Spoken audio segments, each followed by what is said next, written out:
couple things I've learned the last week from posting Pokemon battles on YouTube has been, I absolutely love this. And there's actually a method behind the way that I battle.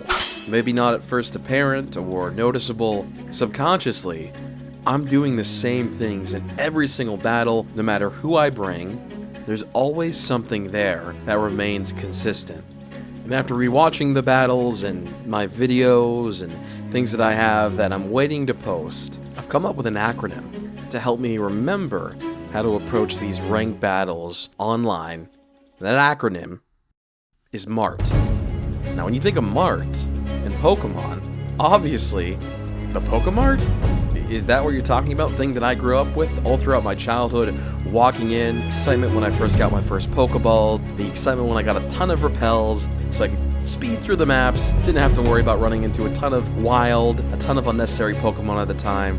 No, not that M.A.R.T. This M.A.R.T, or M.A.R.T, stands for Matchup, Anticipation, Reading and Reacting, and Telegraphing.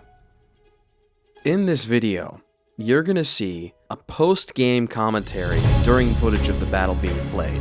So I'll know all the results of the battles, I'll know what happened, the moves, the misses, the good plays, the bad plays, and I'll give you commentary over that using this acronym, M.A.R.T, in mind, to walk you through why I made a move, in hindsight, a strong kind of commentary on, hey, this is why this happened versus why I did this. I want you to see how I approach some of these situations so you can watch, and potentially when you're in the same situations, you can apply some of this thinking and potentially best your opponent.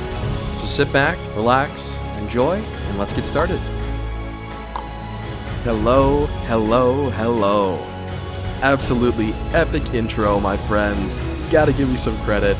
That was a stay up overnight. I'm feeling super inspired. Let's get something creative, something fun out. And that was the result of that. So from the thumbnail and from that intro, you will see we're going to talk about the acronym that I applied to ranked stadium singles. And that acronym is M.A.R.T. Now the first thing we think about when we hear M.A.R.T, especially for us Poké fans, I think of the Poké Mart back in the mid-2000s, even the mid-90s. When I got my first copy of Yellow, and then progressed to Gold, and then all the way up to Emerald. You know, the nostalgia factor hits so real when I say the Poké Center and the Poké Mart. Now it's this clumped up, kind of coupled up hub where you can connect the Wi-Fi. The days of the original two buildings, the Poké Center and the Poké Mart, were incredible. So we're going to use that acronym today, and this is a post-commentary, so fourth wall breaking. I know the results of the battles, I know what happened. Those 3 great battles. They are so much fun, so many cool things happen, so I really think you guys are going to enjoy this. Stick with me throughout the video to teach you some ways that, hey, this is why I applied this, or this is why I did this. You'll kind of see my thinking. Now, by no means am I claiming I'm this excellent player, no way. All I'm saying is I've been playing this game for quite a while, and I have some fun little tricks that I've been doing without even thinking about it. So you see our opponent's lead, the Espathra. You'll see this Dragapult, kind of a Paraflinch Dragapult. Now, shenanigans are involved. We added a King's Rock to this Dragapult to kind of take the opponents off guard with a potential flinch from the Dragon Darts, which hits twice. With that move, so we're going to pivot out. Anticipation. Knew the Protect was coming, but it doesn't matter. I believe we still are faster, even after a +1 boost. These things aren't normally fast, so we'll see here, but you'll see we are going to hit this U-turn. And the Anticipation was the right call, because we still want to get some of that chip. So here's where I was thinking, like, do I pivot into Scizor, or do I pivot into Clefable? We're going to do our Clefable here. Only because I don't want to over-predict. And we don't know our opponent's strats just yet. We haven't kind of read what they want to do. So Dazzling Gleam or Lumina Crash, that would have totally bounced off Scizor. So Clefable still is a nice wall. So there's no harm, no foul to bring it in. Lumina Crash. We got the Covert Cloak. So you know what that doesn't do? It doesn't drop our special defense. So this next series of plays was kind of unfortunate. We stay in. We still get the kill. I believe here was a little greedy in case they tried to pivot. And you'll see what happens, unfortunately. We get critted. That's what happens. I've said it before. Sometimes you get a little greedy, maybe a little cocky, and then obviously you get hit with the crit. So we're definitely going to pivot in. There is no harm, no foul to pivoting into our Scizor. And we want to click Bold Punch all day, every day. Now we could set up, but we were greedy last turn. So this is where we start telegraphing our opponent's moves. I put myself in their shoes. I look at the matchup, and we had the anticipation beginning. So Bold Punch, I think no matter what, is a great play. And this is where we start kind of reading, and we react. So we reacted to that crit, and was like, oh, we're going to put a stop to this. No more. No more silliness. We're going to go right into Scizor. We're going to hit him with a Bold Punch. We're going to stop the shenanigans. We could have, looking back, done a Swords Dance, but I'm a little nervous potentially of the setup Mimikyu, and you'll see later why that pays off. So here we go, guys. This is anticipation. I've been in this matchup a million times. This is why we have a defensive Terra on this Scizor. I'm thinking about it, but I'm going to make a really good read here. I'm like, he came in quick. He's got to have Fire Blast or Flamethrower, so we're going to take them off guard, and we are going to immediately go into Terra Water, and you'll see how this pays off. While this battle was happening live, I was patting myself on the back, because here's what happens right freaking now. Check this out. And there's the Flamethrower. There it is. You can't resist. It's a quad weakness on Scizor. I don't blame him. And we pivot right out because we got the Dragapult. Assuming this isn't Scarfed, this was a little risky play in hindsight, but there is no trouble with pivoting again with U-turn. It's going to KO him, regardless if he Terras or not, and I didn't see him Terraring on a Mon that's close to being KO'd. That's a free KO right there. And those series of plays, that was all anticipation, reading our opponent, seeing how they pivoted in, and we made a really good play looking back. So back into Scizor. And you'll see his last Mon he brings out. This is where it was a little scary. Because I was like, I don't know if we have the defensive bulk left to live, especially if it's Life Orb, and you'll see the item it's wearing. So we want to break that disguise. I could have set up if I want to get greedy, but we want to break that disguise. It's like a free Focus Sash. And this is where I was a little nervous. So I'm thinking to myself, uh-oh, you know, is this Life Orb? What do we got here? You know, is this Terra Ghost? You'll see the Terra they proc here. Now, if I were my opponent, and this is where telegraphing comes in kind of with my team and the team he brought, I would have actually ran Terra Ghost over Terra Stellar. That little extra boost from Terra Ghost over Terra Stellar, I think, would have KO'd me here. Because we'll see what he clicks, and you'll see how close this gets. So here comes the boosted Shadow Sneak, plus 2 Life Orb. And it does not KO. It does not KO. And then we're going to go right into our Bullet Punch. And that KOs. The super fun first battle, guys. I think this battle was in the 6,000s. Not super high, but a pretty good opponent. You have to win a fair number of matches, be consistent to be up there, so that's a GG's. And we're going on to Game 2. Alrighty, we are in Game 2. And looking at my opponent's team right off the bat, I remember this in the moment. I'm like, oh my goodness. Is this going to be like a Garg, Mola, you know, Meowscarada, just decimate my team? You know what? That Typhlosion is strong. You get a Terra boosted fire move off of that Typhlosion. Not many things want to switch in. So here's what I'm going to do. You were thinking about it, and this one threw me a little off guard. I think the Rotom lead was the best play here. Just kind of looking into his team and scouting. I have Protect on this Rotom, just for those reasons. Kind of want to scout. I don't see much setup. Now we do see that Dragonite, but I wasn't really that nervous of it. If I can get a boost off of Scizor, if I can get Clefable in on that Dragonite, I think we're set up. So we're going into Game 2, and this also was such a fun battle. You'll kind of see the fun and the tomfoolery that occurs at the very end. And I don't say that because my name's Tom. I say that because I cannot find a better word to describe it. So Rotom on the Meowscarada. Scary counter. So we decide here, we're thinking about it. But in the moment, I'm like, you know what? I want to scout out this Meowscarada. What if it's Trick? So Protect definitely was the play. I know I'm thinking about it. Second guessing is normal, guys. It happens. I mean, these matches can be so quick. The first turn can be so pivotable. And there's the knockoff. This now turns him into a Dark type, which is great. Because now we don't have that Hydro Pump weakness. But we're going to pivot out. It does kind of stink losing those lefties, but that's fine. I think pivoting out was the play. This should do a nice little chunk. We are full special attack. And it did half, which is awesome. Sets us up for a good revenge, or a good mon to pivot into. So Dragonite here I thought was great. Losing our Heavy Dude Boots kind of stinks. I didn't see many options to set up hazards on their team. Now I'm double checking here, but I think Garg is like the predominant one. They didn't lead with Garg, so I wasn't worried about hazards. So I think Flamethrower is free here. And I believe this is where they pivot. So now it gets a little scary. Because you'll see, there's that Typhlosion we were talking about. This will bounce right off of it. Does nothing. But I believe this Draco KOs. Did they think we were Attack Dragonite? Oh, no, no, no. No, no, no. I don't have to endorse this Dragonite anymore, my friends. I love this set. I love this set so much. I could speak 10 minutes on this set. I could yap. I could be a certified yapper about how good this Dragonite set is. We're not worried about that burn.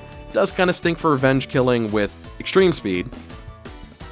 But we're not too worried at the moment.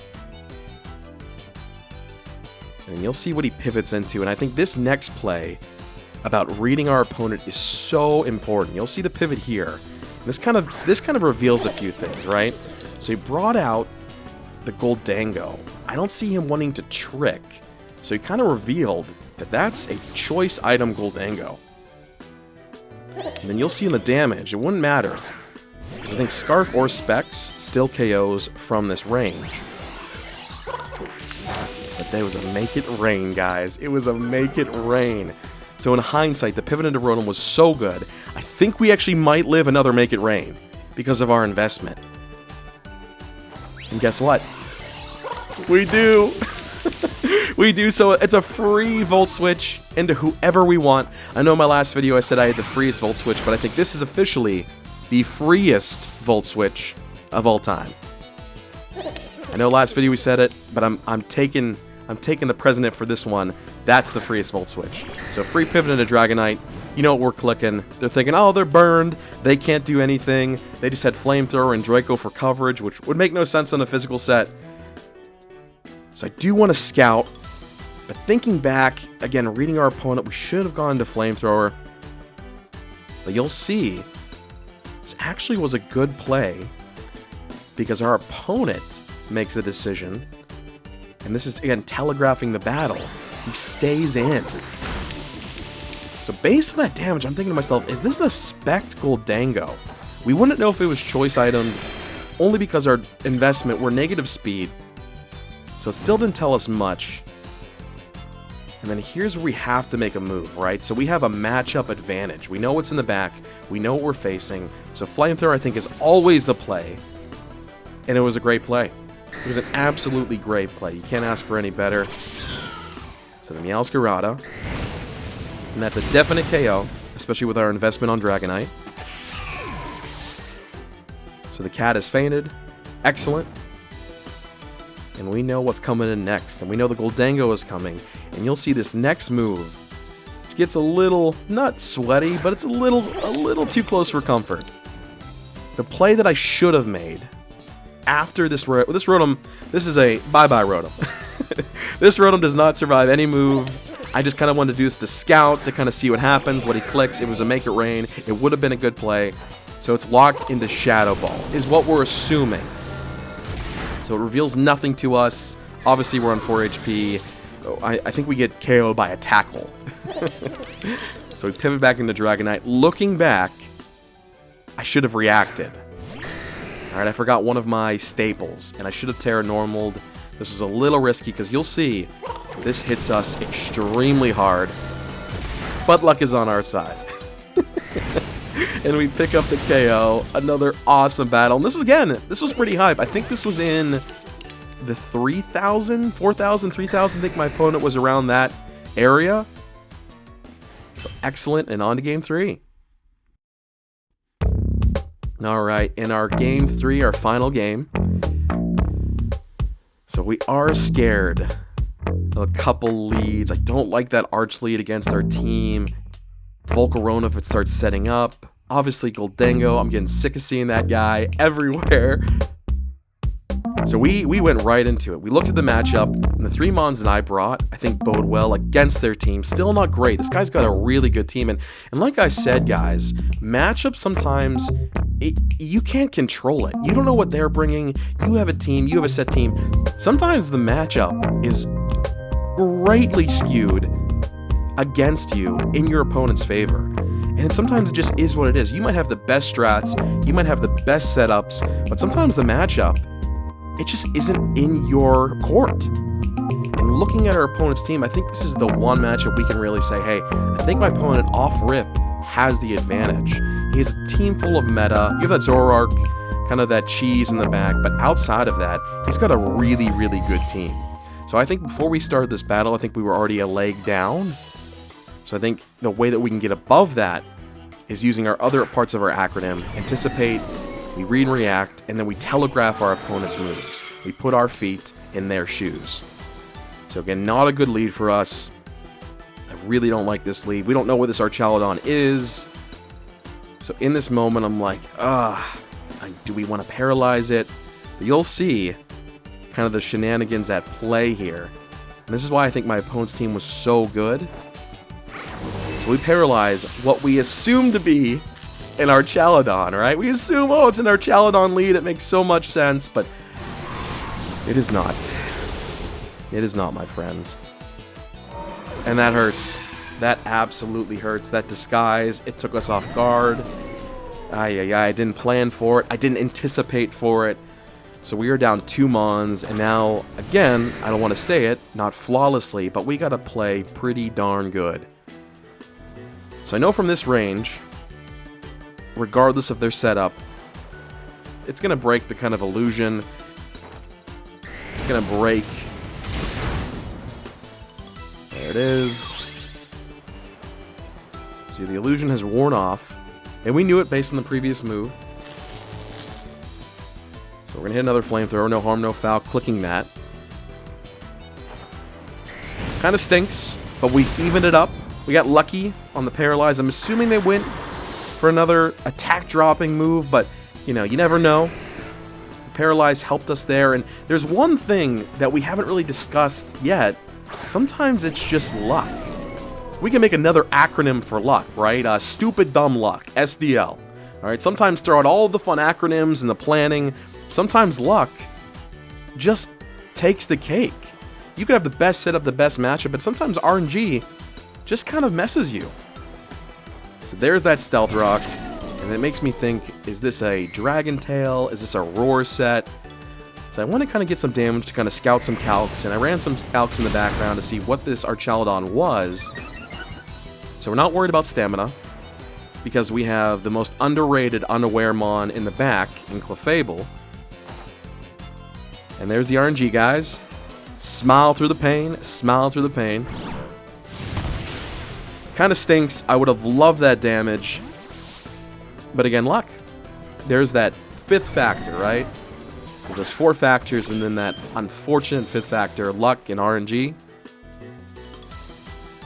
It kind of stinks. I'd love to get that damage there, but you'll see. Alright, can't get unlucky again, right? Gotta hit this move. And we miss. Alrighty, so just terrible 2 turns, an unlucky 2 turns. Back into D-Knight. So I think at this point, kind of not that we know it's set, but we're anticipating what his set is. So now we go into full telegraphing mode. Putting our feet in our opponent's shoes, kind of scouting out what they want to do. We don't know what they have in the back. At this point, I'm like, they probably have Dragonite for revenge KOing, maybe Goldango. So I want to be at full HP, because I know the Dragon Tail is coming here. I don't see the body press, especially with the resistance. Yeah, so just a waste of a couple turns based on RNG for us, no big deal. We stay positive. Back into Clefable.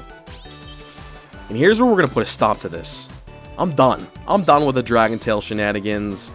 We saw that it has Roar. I'm going to Encore you into Dragon Tail, assuming you're going into Roar. We're not playing this Stealth Rock fun thing that you want to do. This is why I love this Clefable set. Obviously, it doesn't affect us. So now we have a moment to take a breath and anticipate who's coming in next. And here's where I thought the Dragonite. I'm like, based on his 2 Mons, maybe Dragonite. So I think Moonblast was always the play here. Thunder Wave, probably looking back, might have been a good play, but I was still nervous about that Goldango. So I want to get some chip on whatever was coming in. Volcarona is also super scary, but it can't set up on us again because this is the most underrated Unaware Mon. Guys, don't sleep on Clefable. I know you have your Dondozos or your Scaladurges, but Clefable is a really good Unaware user. So this does a nice little chunk, and this is good for us. I think this puts us in a position where they're going to use their Terra for defensive purposes. So I'd love to get a Paralysis off. You'll see some cheese happen again. But I'm thinking to myself, again, anticipating and reacting why they switched and how they switched. A Terra, yep. Terra 100% is the play here. They don't want to mess with that weakness, especially now that Multiscale has been broken. And they are now into Terra Flying Dragonite, which is terrifying. No pun intended. Terra Flying is terrifying. I came off that at the top of the head, guys. That was not rehearsed. So D-Dancing, it's setting up. Which surprises me. This is a pretty high-ranked battle. Maybe my opponent thinks I have a different ability, but I'm not sure why it started setting up. So we thought we got the Paralysis finally, alright? We hit it. Finally, this is great. And then we see that Berry proc. That Berry proc. And I'm like, you know what? I'm going back into it. I could Encore, but I'm scared they're going to attack. That's exactly what they did. The Terra Blast flying. So it does a really big chunk. And we're, like, pretty much full defensive investment in this Clefable. So now we gotta get lucky. So SDL has to play a part. Throw M.A.R.T out the window, we gotta get lucky, we gotta get silly. So the Dragon Dance comes in! So I couldn't believe when he clicked that, I'm like, wait a second. Wait a second, we have a chance. Based on that move, we have a chance. We gotta get lucky, we gotta have some fun here. And this next battle is quirky as heck. Some of the moves make no sense to me. So Terra Blast obviously makes sense, but moves following this make no sense. So the better play there might have been to heal, waiting for that Paralysis to kind of lock him in.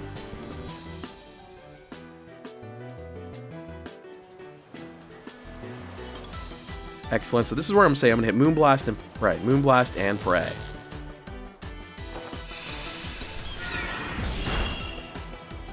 So unfortunately, we didn't KO. This is where we're going to hit Encore. No harm, no foul. Let's have some fun. And then he hits the Roost. We saw before that he hit the Dragon Dance when he was in range to KO us. So now they are locked into Roost. So let's do a little quick mental counter. That's Roost number 1. Just something to consider. So if they're going to heal, we're going to heal. We're going to play this little match back and forth. Have a little fun with this. So now we are in range, outside of potentially a crit, to survive another move, and they are still locked into Roost. So this is great for us. So again, keep that counter going. You know, I'm probably going to throw a little graphic up on the screen so we can follow along to kind of see where they're at. We're assuming that they're full PP maxed into Roost, which after its buff is 8. So you have 8 before it runs out, and potentially start struggling if he's encored into Roost. So there's another one, obviously, because of the Encore. Time to get some chip. And now we gotta get lucky. Now we gotta hope it gets full paralysis. And we're gonna keep encoring. And we got the paralysis. And we're gonna encore them right back into Roost. So at one point, my friends, this was a pretty healthy Dragonite, and we had a pretty unhealthy Clefable, and we are now in an excellent position. So there's another Roost. And if I'm in my opponent's shoes, I'm upset. I'm really upset. Excellent. There's no harm, no foul on attacking here, so we're going to keep getting our chip. Maybe we get lucky and they get paralyzed. Now, here looking back, it would have been nice for them to use Roost again, because keep wasting that Roost, and potentially we can encore them into a struggle. So we get a crit there, another lucky crit, but this time it's on our side, not our opponent's side. And there's another Roost. So I'm thinking to myself, wait, if I'm my opponent, I might just forfeit. This next turn is really, really important, because if he gets paralyzed, and he does, there is a potential struggle if he breaks through all the paralysis when he uses Roost. So I'm thinking, guys, I am dying laughing recording this. I'm like, there is no way our opponent stays in this game based on those past moves. And you'll see right here. They forfeit. So GG's. It happens. And guys, thank you so much for watching.